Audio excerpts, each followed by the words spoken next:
अब ये बात की यहाँ से क्वेश्चन पूछ आता है। क्वेश्चन क्या आता है? क्वेश्चन यही आता है कि आपतित किरण क्या होता है। क्या होता है? आपतित किरण क्या होता है। ठीक है, तो आने वाली प्रकाश को क्या बोलते हैं? आपतित किरण। आपतित किरण, किरण, ठीक है, क्या बोलते हैं? आपतित किरण। अब ये बात परावर्तित किरण क्या होता है? परावर्तित किरण क्या होता है?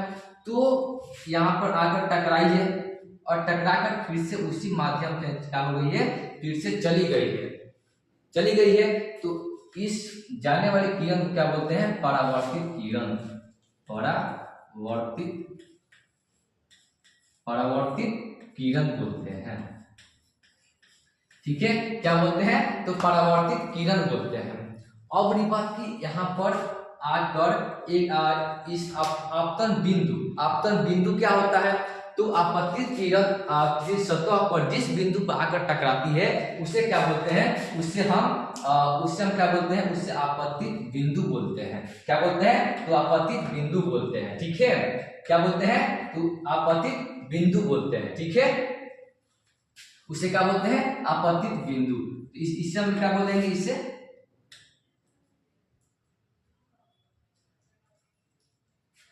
ठीक है, इससे हम क्या बोलेंगे? इससे हम आपतित बिंदु बोलेंगे। ठीक है, इससे हम आपतित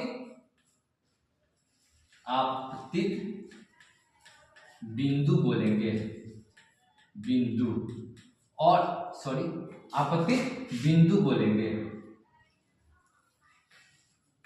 बिंदु बोलेंगे। ठीक है, अब ये बात की आपतित बिंदु पर एक लंब खींचते हैं जिसे हम क्या बोलते हैं? अभिलंब बोलते हैं। क्या बोलते हैं? अभिलंब बोलते हैं।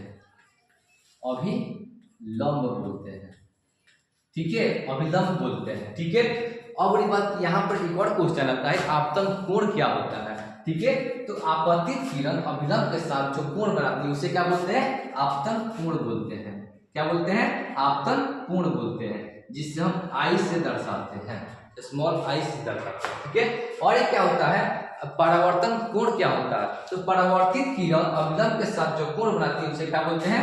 परावर्तन कोण बोलते हैं। क्या बोलते हैं? तो परावर्तन कोण बोलते हैं, जिससे हम आर से दर्शाते हैं, स्मॉल आर से दर्शाते हैं। किससे दर्शाते हैं? तो स्मॉल आर से दर्शाते हैं। और यहाँ पर क्या होता है कि जितनी डिग्री से आपतित किरण आती है उतनी ही डिग्री से क्या होती है? परावर्तित होकर उसी माध्यम में चली जाती है। क्या होती है? परावर्तित होकर उसी माध्यम में क्या होती है? चली जाती है। अर्थात बोल सकते हैं कि